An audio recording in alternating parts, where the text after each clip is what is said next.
Hi guys, and welcome to the latest video. Today's video is going to be about international shipping, how to do it, why you should do it, and like a basic little setup guide, a little how-to on how you can just get some of those international sales.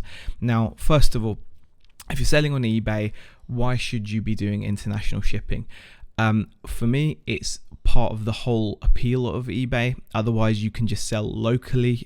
There's a lot of local ways now to sell your goods, and that platform in itself, selling locally, is growing all the time. You can sell your goods either on Facebook Marketplace, you can place ads on Gumtree, you can place ads on, you can do eBay local collection, obviously. You can also put items up in your local corner shop. You can go to boot sales. You can even you could even put them into a local auction house if there's one, if you want to get rid of something locally. Obviously the downside of that is your audience is going to be very small, and you're going to have to sell your item cheaper because you've got a limited audience. Then obviously if you're using eBay, the whole point is that you reach a lot more people. You can reach the whole country, right? And luckily for us, we live here in the UK, where people tend to love to shop on eBay. It's got a huge following in the UK. You can sell pretty much anything and do really well by selling to the whole of the UK, and pretty much that's what a lot of people do. Now, the real fun for me and the real appeal of eBay, the real reason why you pay those fees, is because you can reach far more than the UK. You can obviously reach the rest of the world, and that's where eBay really comes into its own, is putting your items in front of hundreds of millions of people across the world. And that is what I'm going to be concentrating on showing you guys today, how you can quickly and simply set up like a little postage, international shipping, so you can actually start benefiting from it. It can sound daunting at first if you've not shipped internationally, but it really isn't difficult. All the information is readily and easily available. Now, what I'm going to do is I'm going to quickly show you guys why you should. In numbers. It's always good to see it in numbers. So I'm going to quickly show you why you should ship internationally. I'm going to take you guys across to the browser page, and this is the PayPal reports menu, and this shows you guys our sales for the past 7 days, right? So you can see we've taken £1,400 in sales, and you can see this year's versus last year. So that's pretty cool. Now, that's not why I'm showing you this. I'm showing you this because of this part here. Now, in the past 7 days, if you actually look at my shipping, this is quite unique. Now, bear in mind, this does include the postage cost because I charge for my international shipping, so that will add to the amount. But overall, you can see that my domestic shipping, this is not normal. Normally, it's about 60-30, 60-40 domestic versus international. But in the last 7 days, I have sold more to international customers than to domestic customers. So you can see I've got 51% shipping, so £722 worth of sales internationally, and 49% of sales, £683 domestic. Now, that is insane. So bear in mind, imagine if I didn't have, so just imagine I didn't have international shipping turned on, I would literally be making less than half the turnover. So like I said, bear in mind, shipping, I do charge shipping for international. Sometimes I actually make a little bit of money on the shipping, but not often. It's more just about right. And I'm going to show you how to do that. And you can see the breakdown of countries. So you can see the UK is my top ship to country. Then it's followed by Germany, Italy, France, the US, Spain, Canada, Australia. So just worth looking at that, and just look at that. It's a huge market to be missing out on. So if you don't ship internationally, you really must do so, in my opinion. Now, you've got a couple of ways that you can do this. You can do this via the eBay Global Shipping Program, which is a tick box. So when you're making your listing, there will be a tick box in your listing saying, do you wish to ship via the global shipping program? If you enable the global shipping program, or I think it might even be in the site preferences, once you enable it, you have the option that every time you list something, as long as the listing is in a category where the GSP, the global shipping program, is working,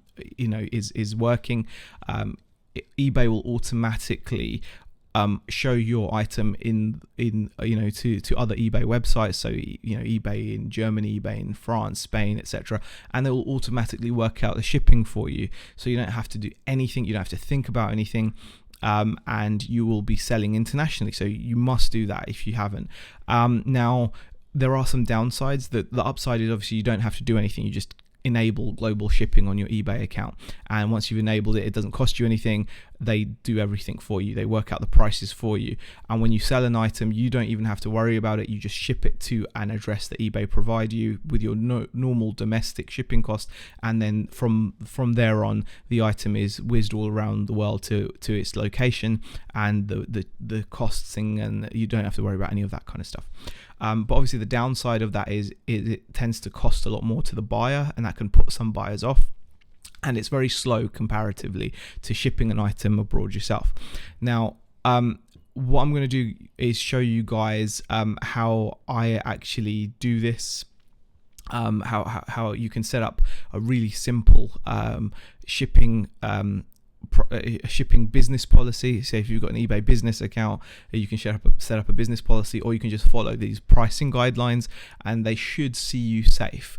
Now what you need to bear in mind is if you look back at my the countries that I was shipping to, so let me just quickly whiz back to that screen, you can see that it was Germany, Italy, France, the US is in there, then you got Spain as well. So you don't have to fill out you don't have to ship to every country in the world. Just pick the countries that are going to be buying, and you're going to find that in Europe it's mainly going to be Germany, Italy, Spain, France, maybe Portugal if you want, or whatever, but mainly it's going to be Germany, Italy, France and Spain. Those are going to be your main countries in Europe that are going to buy from you. So you don't have to work out shipping for all the far-flung countries of the world. You can minimize it and simplify it to some extent. Now the way I do shipping is you can see this is my active listings page. So if you go into if you've got an eBay business account and you go into your active listings page, you will see on the left hand side these options, settings. One of the settings is business policies. If you click on that, it takes you through to this screen here. Now what you can do here is set up preset policies for shipping, and so that means when you list something, it's just a case of choosing which postage policy you wish to put onto a listing. Now I've got these set up here. Now I only offer my own international shipping on items that are up to 2 kilos in weight, and they tend to be like small parcel or large letter size. So in your head, you should know that large letter, small parcel is like 45 by 35 by 16 centimeters. So that's like a small parcel size. So in my head, I know that as long as the item fits in a small parcel or smaller and is only up to 2 kilos, I'm happy to put it under one single postage policy. And as you can see, most of my listings, there's 865 of them, are in this this postage policy I've called up to 2 kilos. So what I do with that is, if I just show you what this is, so it's like a preset. Now you can see I offer, you basically set it up once, and then every time you list an item on the desktop, you can just attach this postage policy. And you can see I've got my domestic postage there. I offer free UK shipping, then I've got a next day service. Now here's the key. This is the international postage option, and you can see I've just gone and clicked Europe. Now you don't need to, you could just choose France, Spain, Italy, Germany, then you'll be certain that your postage costs will never go higher or lower than what you're charging. The way I look at it is, even if I do get stung by a couple of quid here and there, if I'm shipping to maybe Greece or somewhere like that, or Russia, or wherever, I'm not too fussed, because I'm selling a lot more overall, and most of the time my postage cost does cover me. I've just got my European postage costed at $8.99, and as you can see, I've actually chosen economy international postage, which gives me flexibility, because it means that if I choose to take the risk and send an item just standard post without tracking, I can do so, and it will often be way less than the $8.99. Most of the time, actually, I think currently almost 100% of the time I use tracking, and my postage comes in at around the the £8 mark when I'm using Royal Mail and small parcel, because most of my items are small parcel or large letter, and they weigh well under a kilo. Most of them don't even hit 100 grams. So I'm happy to ship those internationally all day long. And then for the rest of the world, you can see for the US, for Asia, Australia, I've got a shipping price of £18. So like a blanket pricing policy. And for countries that I'm not sure of, I've just got this additional delivery locations, buyer contacts for costs, will post worldwide. So I'm leaving myself open. So if a customer does want to buy something and they live in Alaska or in some tiny island in the Pacific, they can contact me and I can give them a specific cost to their country. But overall, I've got it in my head. If it's Europe, it's going to be like £9. If it's the US or Asia, Australia, it's going to be £18. That's how I've got it. And most of the time, my shipping will come well under that, and I'm getting a lot of European sales because of this.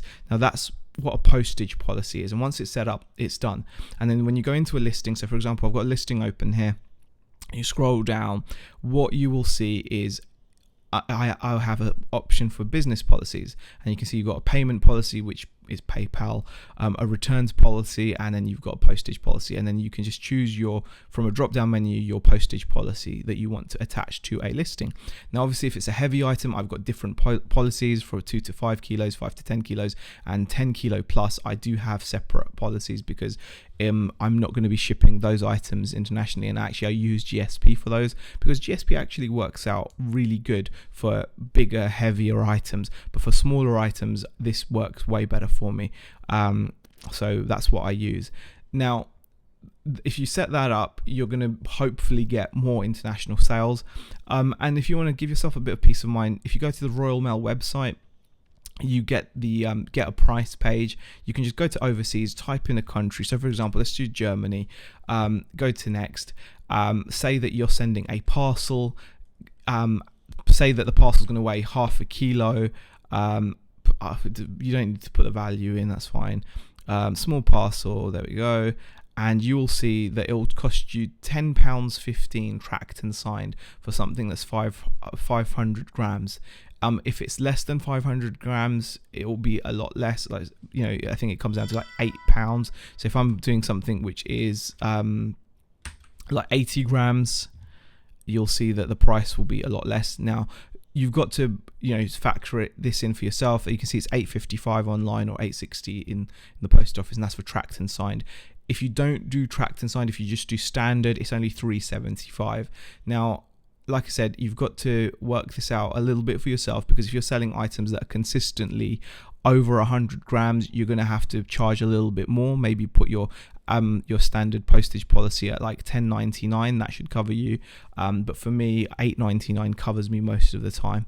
I don't have any issues with sending abroad.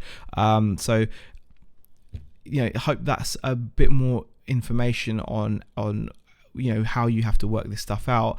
But I've also, like I said, because I've got my shipping method as written down on eBay as economy international, in theory I could ship my item via those options. So if I find that when it comes to shipping that the shipping cost is substantially more than I'm charging myself, I can just drop down to one of these cheaper options. But obviously then I lose tracking, and I don't really like to send abroad without tracking. Touchwood, I've had no issues. I've been sending everything tracked. It's been coming under my cost. Like I said, most of my items are really light, under 100 grams, and under 100 grams you're normally going to be hovering around £7 to £8 for a small parcel, and that's tracked and signed as well. So that's how I've worked it out. But guys, I hope that gave you guys a little bit more information on setting up postage, about postage policies. Postage policies is a feature I think eBay only offers to business customers, so you do have to have a business eBay account to set up postage policies.